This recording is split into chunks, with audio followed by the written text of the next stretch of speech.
Documento 125. Jesus em Jerusalém.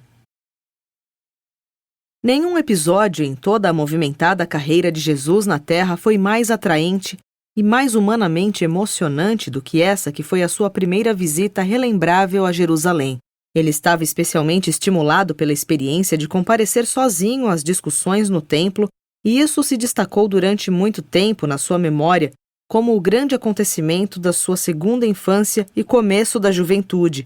Essa era a sua primeira oportunidade de aproveitar de uns poucos dias de vida independente, na alegria de ir e de vir sem constrangimento nem restrições.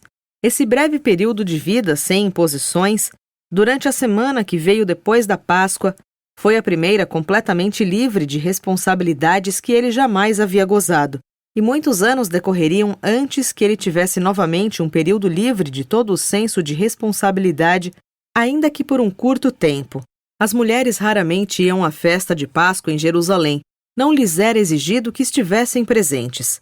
Jesus, entretanto, recusou-se terminantemente a ir, a menos que sua mãe pudesse acompanhá-los.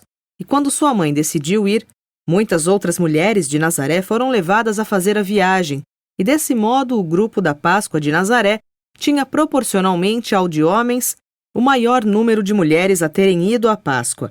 De quando em quando, a caminho de Jerusalém, eles cantavam o Salmo 130. Desde o momento em que deixaram Nazaré até que tivessem alcançado o Monte das Oliveiras, Jesus vivenciou uma longa tensão de expectativa antecipada, e em toda a sua alegre infância havia ouvido falar de Jerusalém e do seu templo reverentemente. Agora, em breve, ele iria contemplá-los na realidade, do Monte das Oliveiras e do lado de fora, em uma visita mais aproximada. O templo era tudo, e até mais do que Jesus esperava.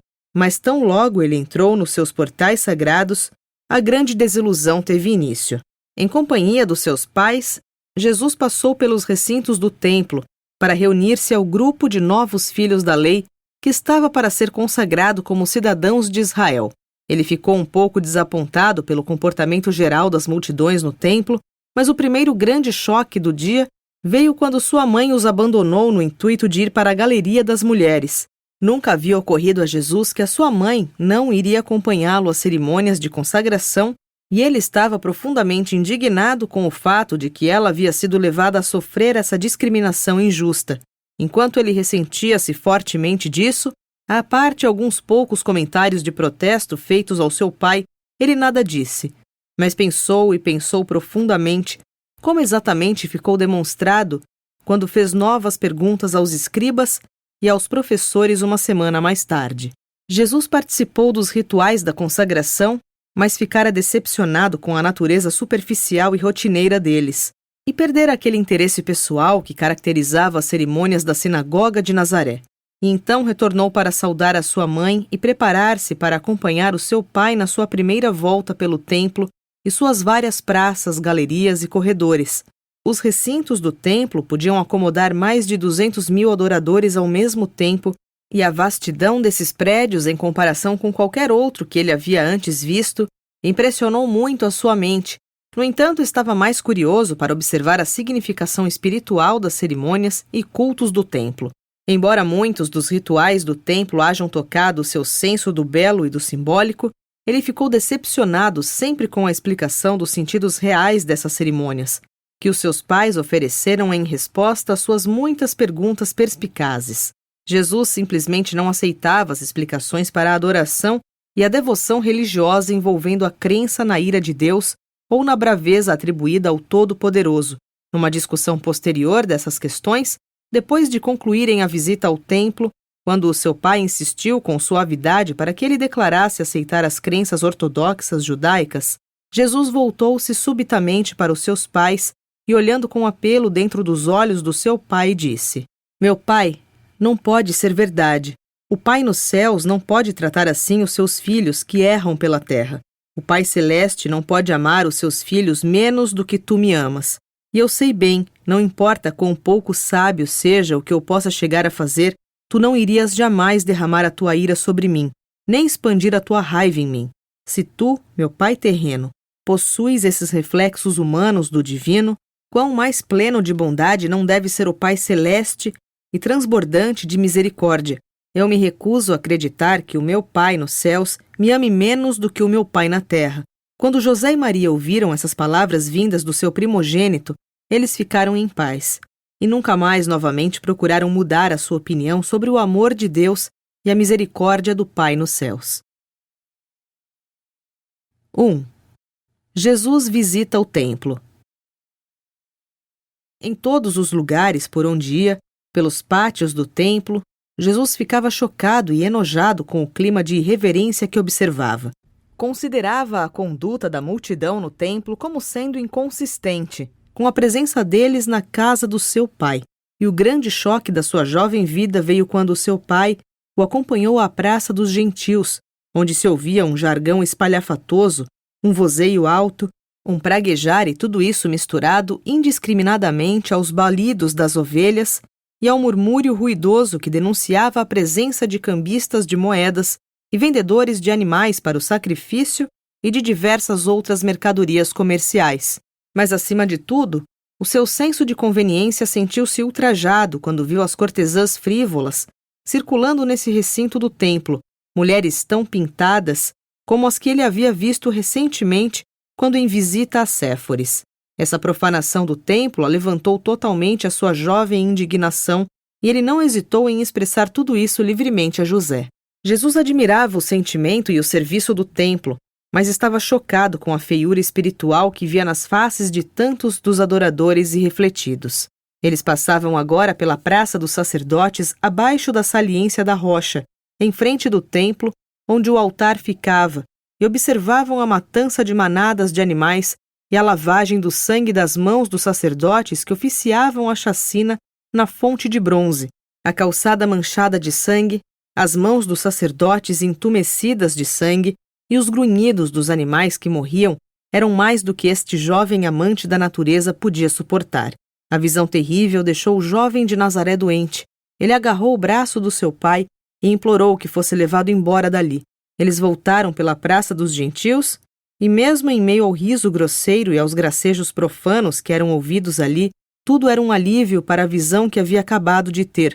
José viu como seu filho ficara enojado ao ver os ritos do templo e sabiamente o levou para ver a Porta da Beleza, a porta artística feita de bronze coríntio. Jesus, todavia, já havia visto o suficiente para essa sua primeira visita ao templo.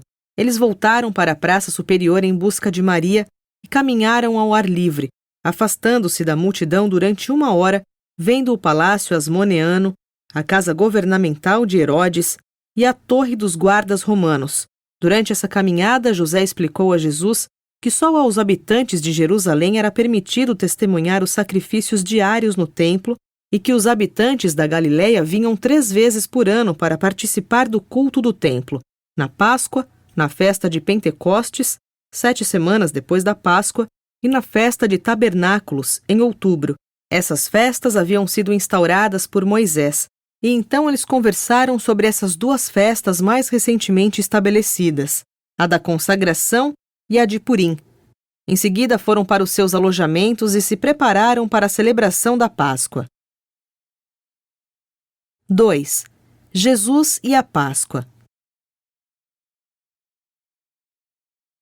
5 famílias de Nazaré e os seus amigos foram convidados pela família de Simão, de Betânia, para a celebração da Páscoa. Simão havia comprado o cordeiro pascal para todo o grupo. A matança desses cordeiros em quantidades tão enormes era o que tinha afetado tanto a Jesus na sua visita ao templo. O plano para a Páscoa era de comer com os parentes de Maria, mas Jesus persuadiu seus pais a aceitarem o convite para irem a Betânia. Naquela noite, eles reuniram-se para os ritos da Páscoa, comendo a carne tostada com o pão sem levedura e as ervas amargas.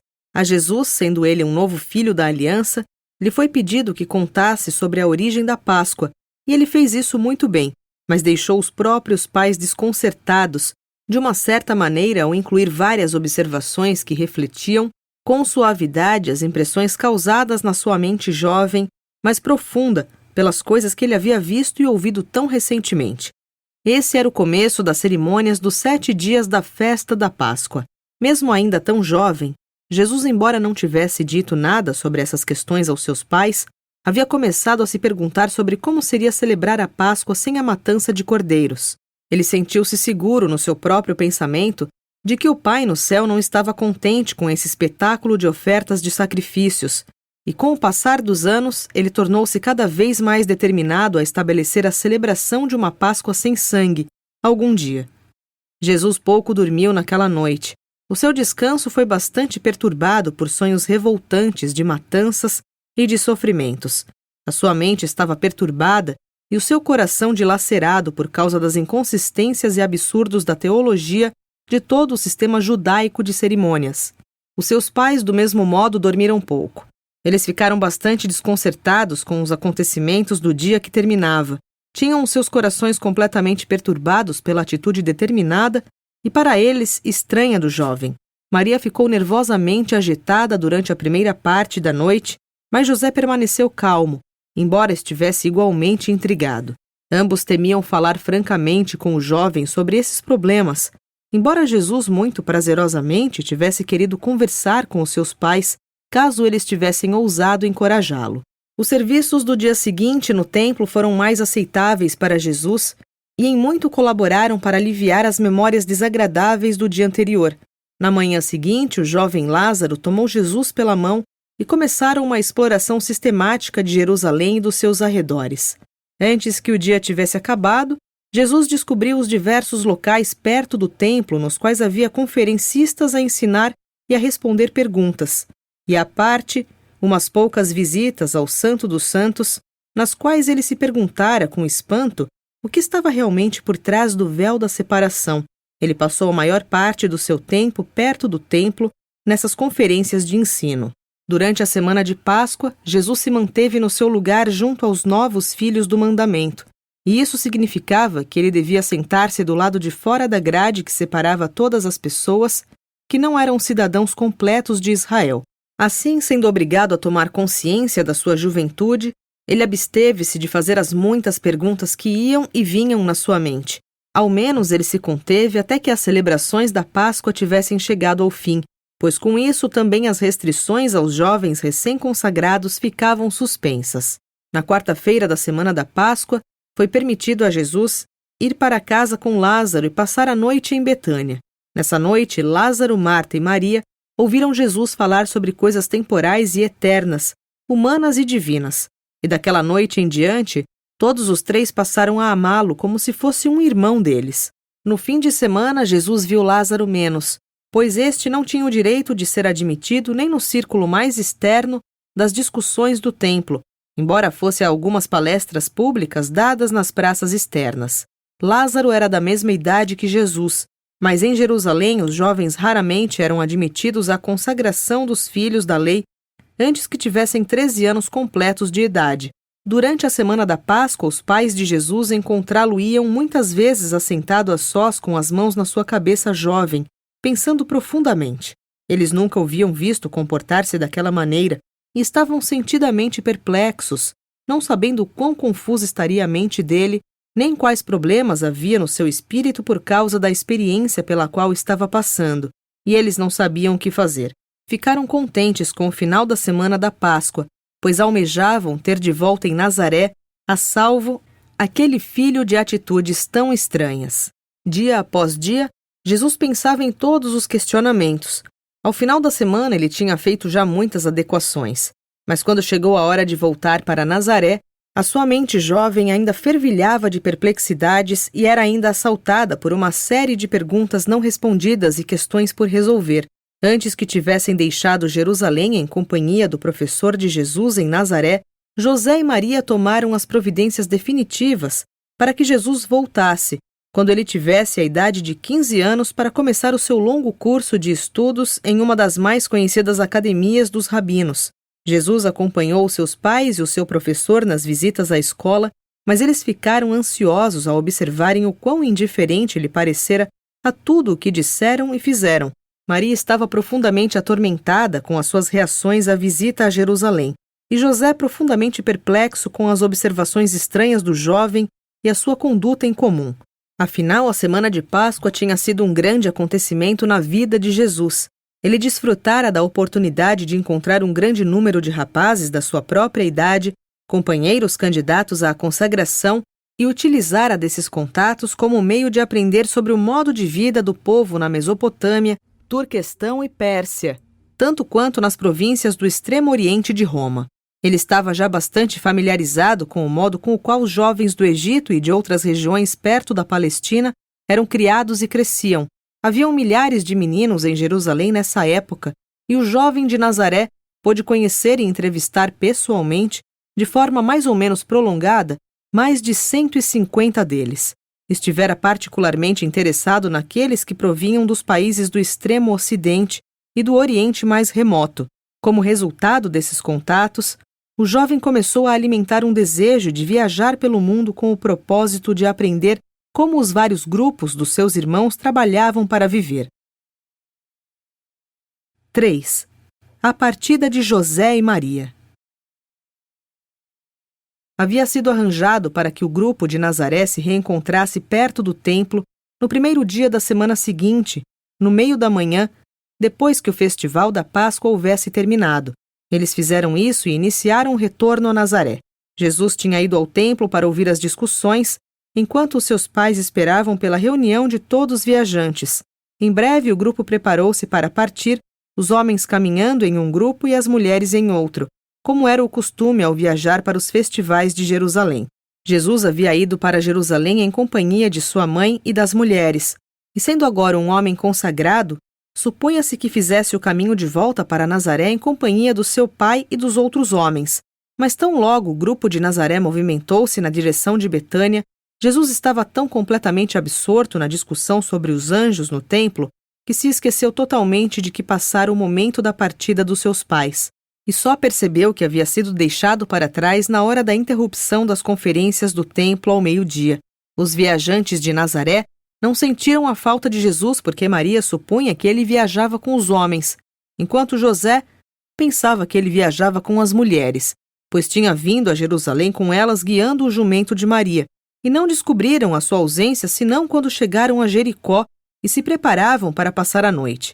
Depois de perguntarem aos últimos grupos que chegaram a Jericó e verificando que nenhum deles tinha visto seu filho, eles passaram uma noite sem dormir, remoendo nas suas mentes o que poderia ter acontecido, relembrando as suas inúmeras reações inusitadas aos acontecimentos da semana da Páscoa e, com suavidade, repreendendo-se um ao outro por não terem feito com que ele estivesse no grupo antes que partissem de Jerusalém. 4. O primeiro e o segundo dias no templo.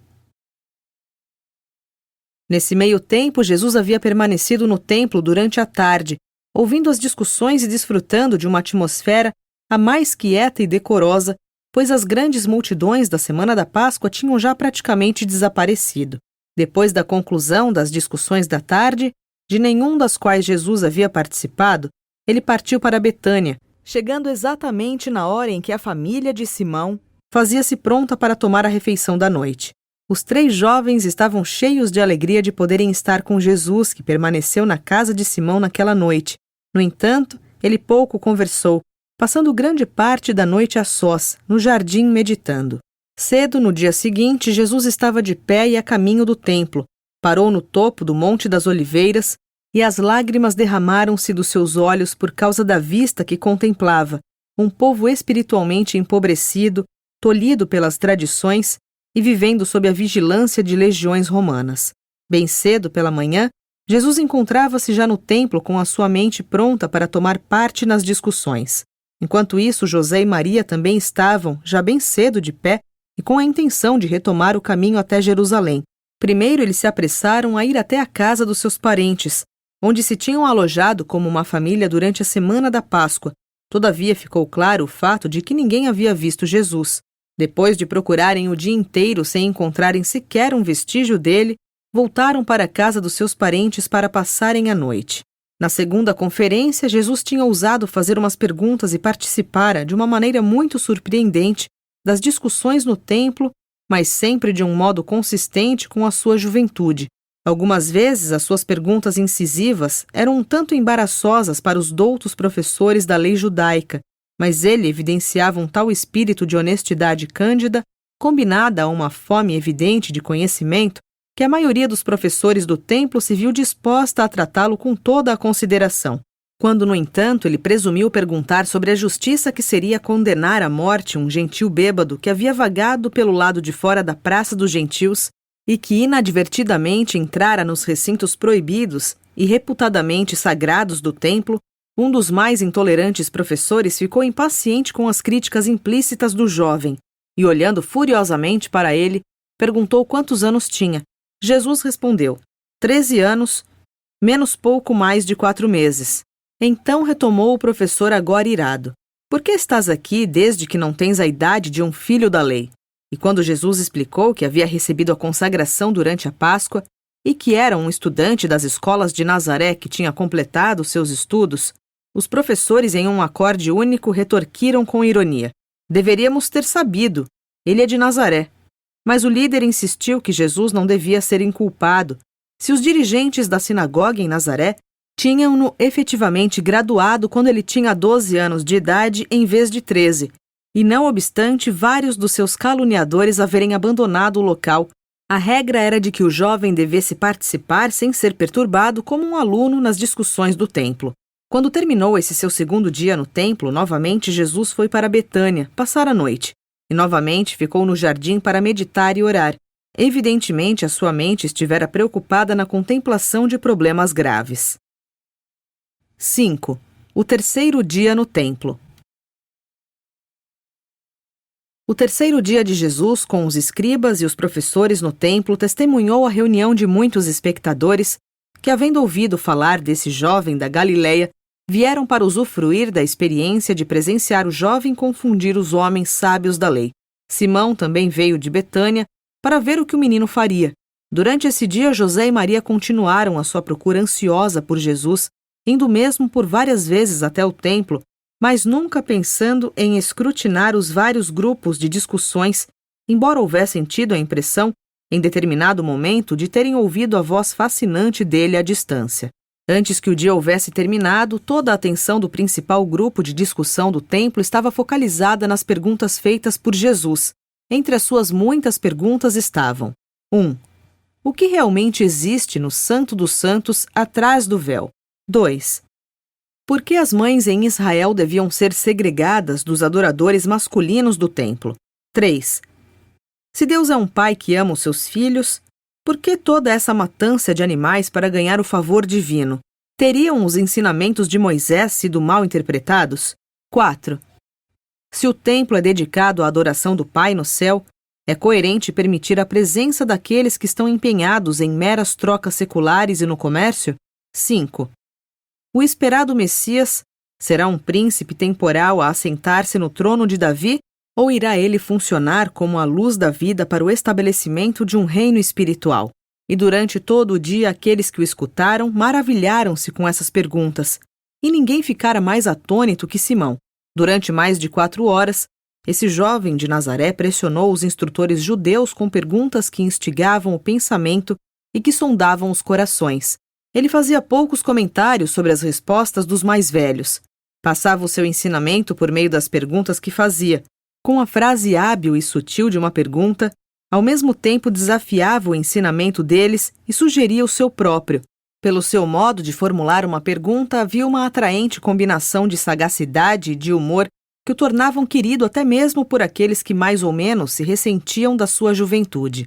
Ele era sempre eminentemente justo e cheio de consideração pelo modo como fazia as perguntas penetrantes. Nessa tarde memorável no templo, Jesus demonstrou aquela mesma relutância em tirar vantagem injusta de um oponente, coisa que caracterizou toda a sua ministração pública subsequente. Enquanto jovem e mais tarde como um homem, ele parecia estar totalmente isento de todo o desejo egoísta de vencer uma discussão para experimentar meramente um triunfo lógico sobre os seus semelhantes, estando interessado supremamente apenas em uma coisa, em proclamar a verdade perene e assim efetuar uma revelação mais completa do Deus eterno. Quando o dia terminou, Simão e Jesus dirigiram-se para Betânia. Durante a maior parte do caminho, o homem e o menino permaneceram em silêncio. De novo, Jesus parou no cume do Monte das Oliveiras, mas enquanto via a cidade e o seu templo, Jesus não chorou, apenas inclinou a sua cabeça em uma devoção silenciosa. Depois da refeição da noite em Betânia, novamente ele declinou-se de juntar-se ao círculo feliz. Em vez disso, indo para o jardim, lá se demorou noite adentro, empenhando-se em vão em encontrar algum plano definido de abordagem da questão do trabalho da sua vida e de como decidir o que de melhor fazer para revelar aos seus irmãos, espiritualmente cegos, um conceito mais belo do Pai Celeste e desse modo libertá-los da sua terrível servidão à lei, ao ritual, ao cerimonial e à tradição obsoleta. Mas nenhuma luz clara veio ao jovem buscador da verdade. 6. O quarto dia no templo. Estranhamente, Jesus encontrava-se esquecido dos seus pais terrenos. Mesmo no desjejum, quando a mãe de Lázaro observou que os seus pais deviam estar em casa naquele momento, Jesus não pareceu compreender que eles deveriam estar, de algum modo, preocupados por ele haver ficado para trás. Novamente, Jesus caminhou até o templo, mas não parou para meditar no topo do Monte das Oliveiras. Durante as discussões da manhã, grande parte do tempo foi devotada à lei e aos profetas, e os instrutores ficaram espantados por Jesus estar tão familiarizado com as Escrituras, tanto em hebreu quanto em grego. Todavia estavam mais estupefatos com a sua pouca idade do que com os seus conhecimentos da verdade. Nas palestras da tarde, mal haviam começado a responder à sua pergunta relacionada ao propósito da prece, quando o líder convidou o jovem a adiantar-se e, assentando-se ao seu lado, instou-o a falar sobre a sua própria visão a respeito da prece e da adoração. Na noite anterior, os pais de Jesus haviam ouvido falar sobre um estranho adolescente que tão primorosamente argumentava com os comentadores da lei, mas não lhes ocorrera que fosse o seu filho. Haviam decidido ir até a casa de Zacarias, pois pensavam que Jesus poderia ter ido até lá para ver Isabel e João. Pensando que Zacarias pudesse talvez estar no templo, pararam lá a caminho da cidade de Judá, e passando pelas praças do templo, imaginai a surpresa deles e o seu assombro, quando reconheceram a voz do jovem desaparecido e o viram assentado entre os instrutores do templo. José ficou incapaz de falar, mas Maria deu vazão à sua emoção, por tanto tempo contida, de medo e ansiedade, e correndo até o jovem, agora de pé para saudar os seus pais atônitos, ela disse: Meu filho, por que nos trataste desse modo? Já faz mais de 3 dias que o seu pai e eu procuramos desesperadamente por ti. O que te deu para nos abandonar? Foi um momento tenso. Todos os olhos estavam voltados para Jesus para ouvir o que ele diria. O seu pai olhou para ele em reprovação, mas sem nada dizer. Deve ser lembrado que era de se esperar que Jesus era um jovem crescido. Ele havia acabado a escola regular de um menino, havia sido reconhecido como um filho da lei e recebera a consagração como cidadão de Israel. E ainda assim a sua mãe, mais do que levemente, o repreendia perante todo o povo reunido, bem no meio do esforço mais sério e sublime da sua jovem vida, conduzindo a um fim inglório, assim uma das maiores oportunidades que jamais lhe seriam concebidas para atuar como um instrutor da verdade, um pregador da retidão, um revelador do caráter amoroso do seu Pai no céu. Mas o jovem mostrou estar à altura das circunstâncias.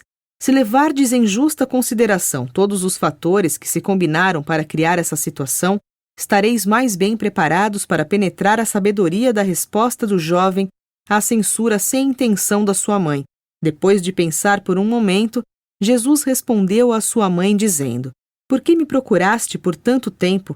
Não devias esperar encontrar-me na casa do meu pai, já que é chegado o momento em que devo cuidar dos assuntos do meu pai? Todos ficaram surpreendidos com a maneira do jovem falar. Silenciosamente foram se retirando e deixando-no de pé sozinho com seus pais. Em breve o jovem rapaz aliviou a todos os 3 de um embaraço, dizendo calmamente: Ora, meus pais, ninguém fez nada senão aquilo que supunha ser o melhor. O nosso Pai nos céus determinou estas coisas. Voltemos para casa. E partiram em silêncio, chegando em Jericó para passar a noite. Apenas uma vez eles pararam, e foi no cume do Monte das Oliveiras quando o jovem levantou o seu bastão para o alto e, agitando o corpo da cabeça aos pés sob a onda de uma intensa emoção, disse: Ó Jerusalém, Jerusalém e seus habitantes, que escravos sois, subservientes ao jugo romano e vítimas das vossas próprias tradições, mas eu voltarei para purificar o templo e para libertar o meu povo dessa servidão. Durante os 3 dias de viagem a Nazaré, Jesus pouco falou e os seus pais pouco disseram na sua presença. Ficaram realmente sem entender a conduta do seu primogênito, mas guardaram nos seus corações o que ele dissera, ainda que não pudessem compreender plenamente o significado daquilo. Ao chegarem em casa, Jesus fez uma breve declaração aos seus pais, assegurando a sua afeição por eles e deixando implícito que não havia nada a temer, pois ele não daria de novo oportunidade para que sofressem ansiedades em consequência da sua conduta. E concluiu essa declaração significativa dizendo: embora eu deva cumprir a vontade do meu Pai no céu, eu serei também obediente ao meu Pai na terra. Aguardarei a minha hora.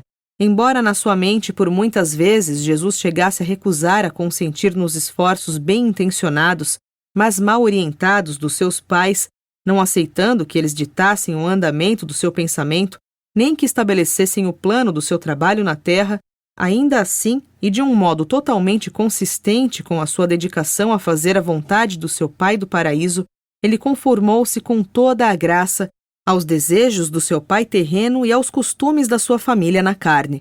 E mesmo nas coisas em que não podia consentir, tudo de possível ele faria para conformar-se. Ele era um artista na questão do ajustamento da sua dedicação ao dever para com as suas obrigações de lealdade à família e serviço ao semelhante. José ficara confuso, mas Maria, refletindo sobre essas experiências, ficou confortada, finalmente, considerando aquela elocução no Monte das Oliveiras como sendo profética da missão messiânica do filho dela como o libertador de Israel. Ela se pôs a trabalhar com energia renovada para orientar os pensamentos de Jesus nos canais patrióticos e nacionalistas e recorreu aos esforços do seu irmão, o tio favorito de Jesus, e de vários outros modos, a mãe de Jesus dedicou-se à tarefa de preparar o seu primeiro filho para assumir a liderança daqueles que iriam restaurar o trono de Davi, retirando para sempre aquele povo da servidão política e do jugo dos gentios.